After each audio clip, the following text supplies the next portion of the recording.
ഫീച്ചേഴ്സിൻ്റെ കാര്യത്തിലാണെങ്കിലും സേഫ്റ്റിയുടെ കാര്യത്തിലാണെങ്കിലും അതിനൊരു ഒറ്റ പേരുള്ളൂ, മാരുതി വിക്ടോറിയസ്.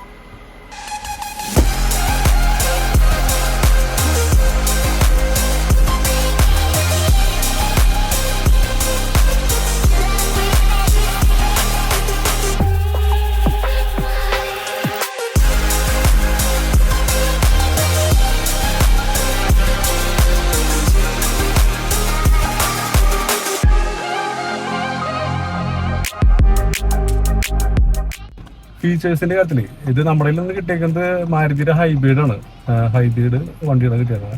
അതിലെനിക്ക് ഏറ്റവും ഇഷ്ടപ്പെട്ട ഒരു കാര്യം എന്താണെന്ന് വെച്ച് കഴിഞ്ഞാൽ ഇതിലേക്ക് വരാൻ, അതായത് ഗിയർ ലോബിക്ക് വരാന്നുണ്ടെങ്കിൽ സാധാരണ ഓട്ടോമാറ്റിക്കലി കാണുന്നത് റിവേഴ്സ്, ന്യൂട്രൽ, ഡ്രൈവ്. ചില വണ്ടികൾക്ക് പാർക്കിംഗ് കിട്ടും. അപ്പൊ നമ്മുടെ ഈ വണ്ടിയിലും വരുന്നത് പാർക്കിംഗ് വരുന്നുണ്ട്, റിവേഴ്സ് വരുന്നുണ്ട്, ന്യൂട്രൽ, പിന്നെ ഡ്രൈവ് ബോർഡ്. അത് വേണ്ടൊരു ഓപ്ഷൻ കൂടി ചേർത്തുണ്ട്, ബി എന്നുണ്ട്. അത് ബ്രേക്കിംഗ് ഓപ്ഷനാണ്. അതിൽ ബി എന്ന് വെച്ച് കഴിഞ്ഞാൽ ബ്രേക്കിംഗ് ഓപ്ഷൻ എന്താണെന്ന് വെച്ച് കഴിഞ്ഞാൽ ഇപ്പൊ കുത്തനുള്ള ഒരു ഇറക്കം വരാന്ന് വെച്ചു. ആ ഇറക്കം വരുന്ന സമയത്ത് ഈ ബ്രേക്കിംഗ് ഓപ്ഷനിലേക്ക് നമ്മുടെ വണ്ടി ഗിയർ ലെവർ ഇടാന്നുണ്ടെങ്കിൽ നമ്മൾ ബ്രേക്കിംഗ് കൊടുക്കേണ്ട കാര്യമില്ല. അതിന്റെ എഞ്ചിൻ ഓട്ടോമാറ്റിക് ആയിട്ട് തന്നെ അത് ഇറങ്ങിയ സ്ലോയില് കൊണ്ടുപോയിക്കോളും വണ്ടിയാണ്. ഇതിൽ 2 മോഡ് വരുന്നുണ്ട്. ഇത് കണ്ടോ, ഒന്ന് EV മോഡും 2 ഡ്രൈവ് മോഡ്. ഡ്രൈവ് മോഡ് എന്ന് പറയുന്നത് പെട്രോൾ, എഞ്ചിൻ പെട്രോളിൽ പൊക്കോളും. EV മോഡ് എന്ന് പറഞ്ഞാൽ ഇലക്ട്രിക് മോഡിലാണ്. അത് ഇലക്ട്രിക്കിൽ വണ്ടി പൊക്കോളും.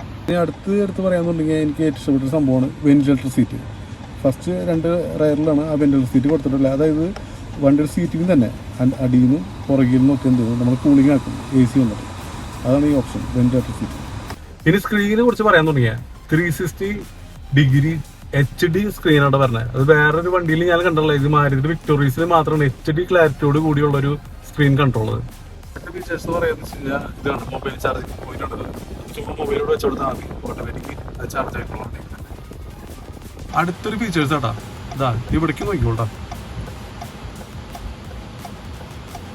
ഇതാണ് ഹെഡ് അപ്പ് ഡിസ്പ്ലേ. അതായത് സ്ക്രീനിലേക്ക് നോക്കാണ്ട് തന്നെ സ്ട്രൈറ്റ് നോക്കി കഴിഞ്ഞാൽ ഇതിൽ വണ്ടികളുടെ കാര്യങ്ങളെല്ലാം കാണാം. ഈ വണ്ടിയുടെ സ്പീക്കേഴ്സിനെ കുറിച്ച് പറയാന്നുണ്ടെങ്കിൽ ഡോൾബി സ്പീക്കേഴ്സാണ്. ഇനി വേറൊരു ഫീച്ചേഴ്സ് എന്ന് പറഞ്ഞു കഴിഞ്ഞാൽ എനിക്ക് ഇഷ്ടപ്പെട്ട കാര്യം, വണ്ടിയുടെ ബാക്കിലായാലും ഫ്രണ്ടിലായാലും ചാർജിങ് സ്റ്റേഷൻ, അത് മൊബൈലിലേക്ക് ചാർജിങ് പോയിന്റ് 4 ഓപ്ഷൻ കൊടുത്തിട്ടുണ്ട് അവർ ഫ്രണ്ടിൽ. ഇനിയിപ്പോൾ നമ്മുടെ വണ്ടിയുടെ ബാക്കിൽ നിന്ന് യാത്ര ചെയ്യുമ്പോൾ എനിക്ക് ഇഷ്ടപ്പെട്ട കാര്യം കംഫർട്ട് അത് വേറെ ലെവൽ തന്നെയാണ്. രണ്ടാമത് പറയാനുള്ളത് ആംറെസ്റ്റ് ഉണ്ട്, പിന്നെ വാട്ടർ ബോട്ടിൽ വയ്ക്കാനുള്ള സെറ്റപ്പ് ഉണ്ട്. പോരാത്തതിന് സൺറൂഫും കാര്യങ്ങളും വണ്ടിക്ക് ഉണ്ട്. പിന്നെ 6 എയർ ബാഗ് നമ്മുടെ വണ്ടിക്ക് വരുന്നുണ്ട്. ഇതിന്റെ എടുത്ത് പറയുന്ന മറ്റൊരു ഫീച്ചറാണ് ബൂട്ട് ഓപ്പണിങ്. അതിന് നമുക്ക് സ്വിച്ചോ കാര്യങ്ങളോ ബട്ടണോ ഒന്നും വേണ്ട, ജസ്റ്റ് കാലിൽ നിന്ന് സ്വൈപ്പ് ചെയ്താൽ മാത്രം മതി.